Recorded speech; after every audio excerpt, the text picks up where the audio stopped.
So hello guys, welcome back to the Biyahero Master Seaman channel, lang yung pinakasimple at totoong channel ng mga Rino. So for today's video guys, we will discuss about passage planning. So how to prepare the passage planning, yung pinaka simple at practical na pamaraan. Kasi pag mag-aral ka kasi sa atin ito, so siyempre abutin tayo ng ilang araw nito bago matapos yung full course. Pero dito sa The Biyahero Master Seaman channel, so gawin nating simple at practical. So hindi natin magtatagal, simulan na natin.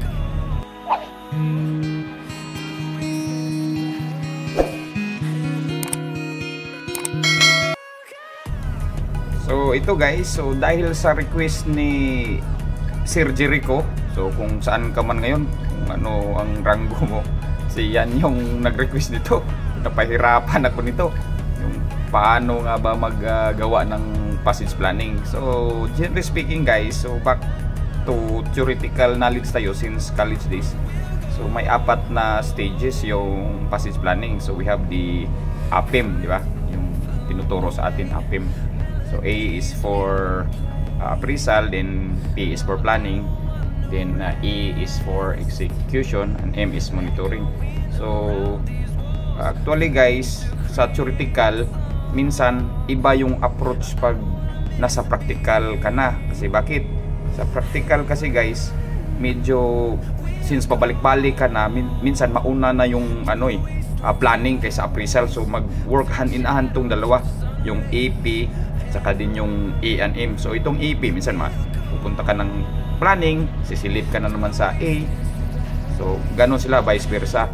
So itong appraisal naman guys is parang ito yung pang research mo. Kung at the very beginning talaga, siyempre mag-collect ka, mag-gather ka ng mga information. Ito yung mga let's say publications, kung saan mo hanapin yung mga bagay-bagay para i-plano mo. So minsan kasi sa barko, since ang mga publication kasi sa barko, kahit saan kang internationally talaga siya, same pa rin yung mga books na ginagamit kahit anong kumpanya ka, kahit anong malaking kumpanya o number 1 na company. Ang mga books natin, yung mga publication, at those parehas tayo sa international man yan, sa hindi yung iba yung kanila tapos iba din yung hindi. Lang talaga siya, general palang siya, common talaga na hindi ka mahirapan. So paano nga ba tayo mag passage planning guys sa barko? So basically guys, sa barko kasi pag second mate ka na, minsan let's say okay lang kung pagsampa mo guys, nando na yung mabiyahe, copy paste na lang siya, hindi ka na mahirapan. Pero what if pagsampa mo pa lang guys, nabago yung biyahe? So ibig sabihin guys, pag nabago yung biyahe, may puerto ka. So yung una talagang guys, yung una talagang instruction yan from the charterer or owner. So saan kayo pupunta? So unang gagawin guys, ilocate mo yung mga puerto. So locate the ports. So paano natin i-locate yung mga ports? So may mga publication na guys na yung nandyan na sa barko talaga. Let's say for example yung Admiralty Radio Signal. So minsan nandyan yung ADRA6, kung saan nandiyan yung mga pilot services, mga TTS, nandyan yung ADRA6. So pwede ka rin dito punta sa Guide to Port Entry. So pwede ka rin kung may may BP distance ka, yung port to port na program, kung meron ka, pwede din yun. At siyempre yung ngayon, yung nakikita ko talaga sa common ngayon na mga sikamit, meron silang OpenCPN. Dapat meron ka rin yan guys. Pag ikaw Jericho, dapat meron ka yan, OpenCPN. Mangupya ka na lang kung makakupya ka dyan, OpenCPN. So saka BP, kasi ang sikamit kailangan may OpenCPN at BP distance para makita mo yung port to port distances talaga. Bakit? Kasi sa unang pa lang guys, manghingi kasi sa'yo ng anong tawag nito, rough distance ang kapitan. So siyempre pag manghingi yan, so busy ka na, unahin mo talaga distansya. So, itong paglukit ng ports guys, pwede ka rin sa Google. In kaso na mahirapan ka, may mga pirto na medyo mahirap, i-Google mo na lang. Pero basically, pag meron kang guide to port dito, nandun ang lahat ng mga pirto. So, para hindi ka na mahirapan. So, yan yung unang gawin. So, second guys, number 2. Itong pag meron nalukit mo na yung port na destination nyo, from and to ports, saan mga pirto kayo na sunod na biyahe nyo. So, punta ka na sa guys, OpenCPN or any na mga, pero normally OpenCPN talaga eh. OpenCPN, tapos mag-drop ka na ng waypoints, make a new route, then drop waypoints ka. Ito na bilag ko na to yung sa yung how to order charts, yung new route, new voyage, kung nasundan mo, pwede ka rin doon paano how to make a new route para yung GPX file na yun yung i-import mo para doon sa anong provider mo, o mo na lang kung ano yung provider nyo dyan. Sa amin dito kasi GPX file, kaya siya i-read ng Nubaco Bridge namin na program. So yan yung pangalawa. So punta ka na sa OpenCPN, nabilag na yun, i-review mo na lang. Tapos ang pangatlo, so siyempre pag meron ka ng unahin mo talaga yung distansya, kasi minsan may mga siyempre kukulitin ka talaga ni kapitan dyan. Unahin mo talaga yung mga distance, yung port to port. Bakit? Para yan sa bunkering, kasi nagko-compute ka ng bunker yung iba ma-pressure ka nyan na kailangan magbigay ka na, sir, ito yung mo sir, yung estimate lang yan sir, yung distansya natin ng port to port, berth to berth, ganyan, o pilot to pilot lang muna, kahit ganyan. O kung pag ready na, ibigay mo na kay kapitan yan, sabi mo lang na estimate lang yan sir, kasi siyempre hindi ka pa man naka-order ng charts, so wala ka pang charts, hindi mo pa ma-fine tuning yung yung mga waypoints mo. So initial lang yan na may ma-intrigar ka kay kapitan na na distansya. So pang-apat, so fourth is punta ka na ng guys, yung sa Nubaco provider mo, import mo na yung GPX file na galing sa OpenCPN. So may bilag na rin dyan, yung sundan nyo na lang yung bilag na yun. At least paano mag-import ng new route, GPX file to Nubaco provider. So pang-5, yun na, pag ma-import mo na doon, order ka na ng yung ENC publication, yung electronic nautical charts talaga doon sa Nubaco mo, kung ano man yung yung provider nyo dyan. So order ka ng charts through that GPX file. Siyempre nandun na rin yan sa bilag. So nabilag ko na rin yan, so i-review mo na lang. So nandun yun paano mag-order Tapos pag meron ka ng charts, so siyempre kailangan mo rin mag-order ng necessary na yung publication. So dalawa kasi ito kailangan yung normally pag bagong biyahe, may chart ka at may publications. Yung ngayon mga electronic na kasi ngayon wala nang yung mga sailing directions, let's say sailing directions, yung pang mga madaanan mo dyan, yung mga let's say Admiralty digital publication, kung ano yung mga area. So kailangan mo ring mag-order niyan, kasi meron ka niyan sa normally sa current voyage nyo. Pero what if lalabas kayo doon sa nyo ba, yung present route, so kailangan mo mag-order in addition to the current na publication you have on board, di ba?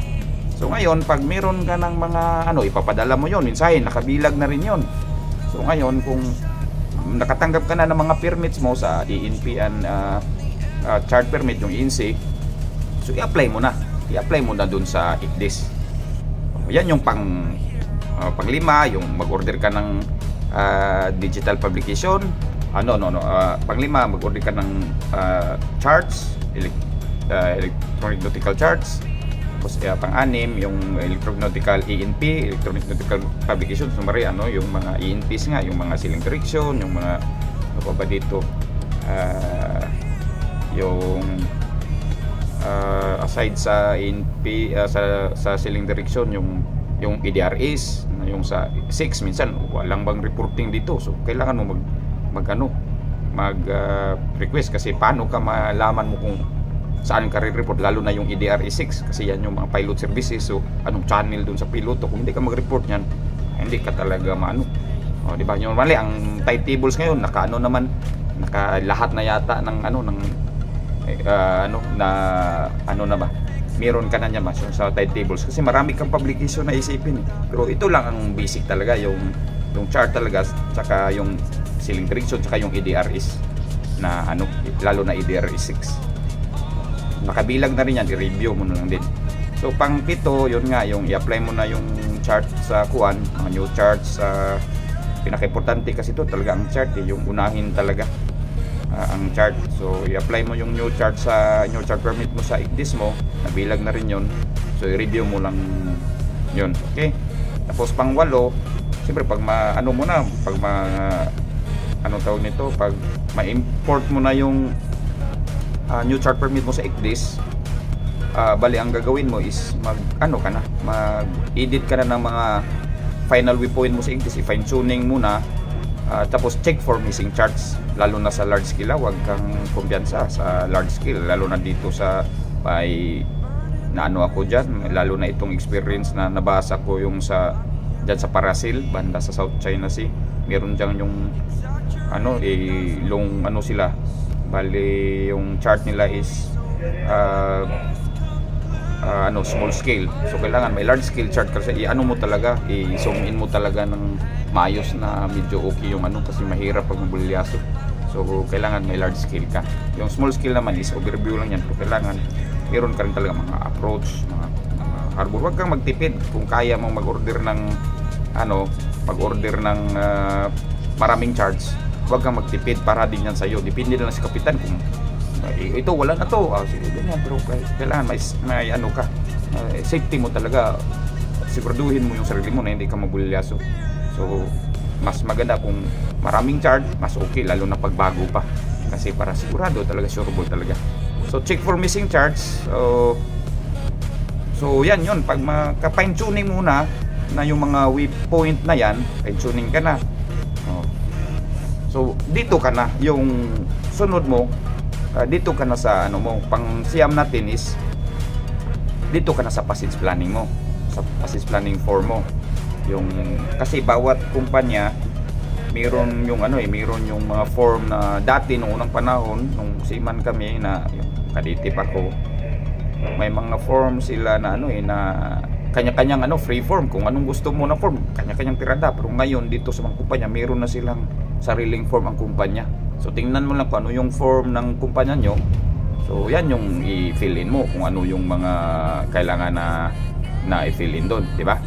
Let's say for example, nandun kasi sa form yung i-discuss ko mamaya sa iyo kung ano yung mga forms na dapat na yung mga information ng forms na dapat mong malaman din para i-incorporate mo doon sa ICDIS mo. Kasi sa ICDIS siyempre may mga doon naalala mo yung narinig mo yung mga no-go areas, yung mga parallel indexing, mga willover, mga calling points, ganyan. So mo man yun, edit mo man yun dun sa ICDIS, kasi wala na tayong paper chart ngayon, so ICDIS na lahat. So i-edit mo yun. So i-discuss natin kung ano yung mga laman, mga general information lang laman ng passage planning para guided ka, di ba? So ngayon guys, normally lalo na sa iyo Sir Jericho, yung mga laman ng passage planning. So ko lang, isa-summary ko lang yung laman ng passage planning. Basically ito talaga yung standard talaga na laman ang dapat sa loob ng passage planning. So depende na lang sa kumpanya mo nga kung ano yung form mo. So normally makikita mo sa passage planning na form yung saan mo i-fill in, dahil kailangan kasi ito normally bird to bird talaga to yung passage planning, kasi sa inspection ito man din yung hinahanap. So number 1 yung publications na ginagayad, publications used. So ito na yung paano ka ng passage planning so publications used, yung mga publications na normal, yung ceiling directions, yung ENP, yung in-order natin, yung sabi natin kanina. Tapos meron tayong EDRS, yung Admiralty Digital Radio Signals, yung meron tong EDRS 1, tapos EDRS, kung hindi ko magkamali, EDRS 1345, EDRS 2, tsaka EDRS 6. Yan yung mga Admiralty Digital Radio Signals. Dating nung araw, pa to, mga mga PPAR pa to sila, mga by volume, pero ngayon wala na, ano na sila, digital. So ngayon mga EDP, meron kang Admiralty Digital publication, yun na, kasama na yung mga EDRs 1, 2, 3, 4, 5, 6, tapos yung mga light list, mga ganun, kasama yan. Tapos meron ka ring other publications, yung timetables. Dati ano yun, dati is ano yun, volume din yun, by books. Ngayon ano siya, Admiralty timetables, digital na rin. So ano-ano ka lang. Tapos yun, guide to port entry. So guide to port entry talaga, hindi lahat ng barko kasi may guide to port entry. So swerte ka na lang kung mag-order ka. Kung gusto mo, sir, pwede ba tayo mag-order ng guide to port entry? Pwede rin. So normally hindi to siya mandatory na mayroon ka talagang guide to port entry, pero good na siya na na sources of information. Marami kang mapulot doon. So meron pang, let's say, bridge team management, international forum sila. So yan yun, makita. Halimbawa, yung tatawid ka ng ocean, meron ding mga ocean passage, mga ganun ba na publication ba. So sunod, ano pa bang ibang laman ng ng kasi planning, yung ICDIS safety parameters mo guys. Ano yung mga safety parameters mo na ICDIS guys? Ito related to sa mo guys, sa normally related to sa draft mo. In relation to draft, mayroon kang shallow contour, mayroon kang yung na safety contour, safety depth contour. Tapos mayroon ka ring cross track error mo. Ano yung cross track error mo? Yung gitna ka. Tapos yung yung ilang miles yung offset mo sa original heading mo, original course. Tapos minimum depth, mga underkill clearance, tapos yung mga cut-soak. Yan yung mga safety parameters dyan. Tapos ano pang laman ng pangatlong laman ng passage planning, meron tayong position fixing. So ano ang mga ginagamit mo na position fixing na ilagay? Let's say gaano kadalas, may frequency ka. Tapos primary, let's say for primary position you have the GPS. So, meron ka ring secondary, which is radar or visual. So pili ka lang dyan. So pangatlo is yung mark on charts, mark on charts. Mga mark on chart. Ano ba yung mga mark on chart or chart information? Yung sinasabi ko kanina sa ICDIS, yung you have the parallel indexing technique, may will over ka, may no-go areas, may safety bearing, may contingency anchorage areas ka, or any anchorage areas, or abort, calling points. So yan yung mga markahan mo sa chart yan. So isama mo na yung marka, mga calling points, ganyan, call master.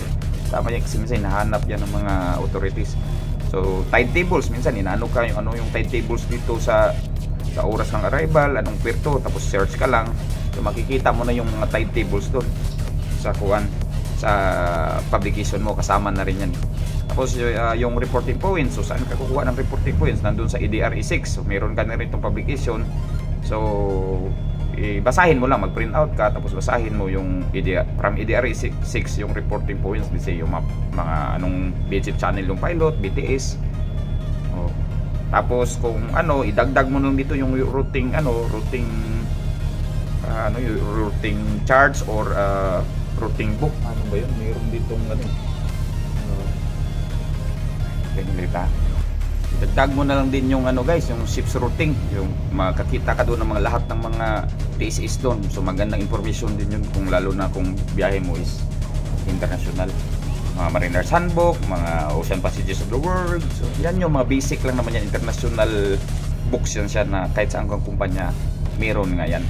Tapos pa, sa loob pa ng passage plan, meron kang anchoring plan. Just for example, siyempre ahead ka ng schedule, you arrive earlier, so kailangan mo ng anchoring plan din. Meron din yun sa sa passage planning mo. Makita mo yan, hindi mo na kailangan i-actually memorize. Makikita mo na to sa kung saan ka man yun sa nakumpanya, itong mga sinasabi ko.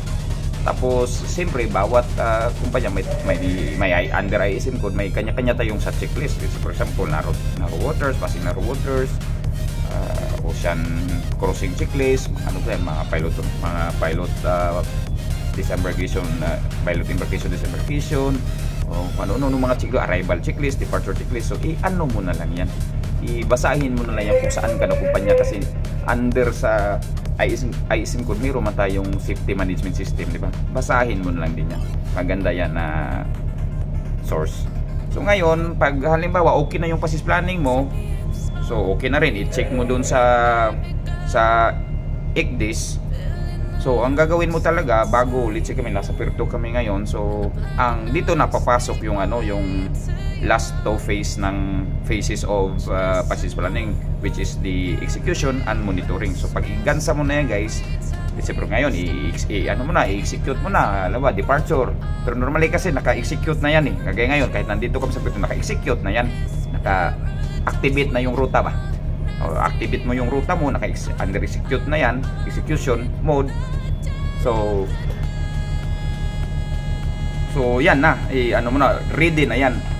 So yun before departure ka, i-activate mo yung ruta sa IGDIS.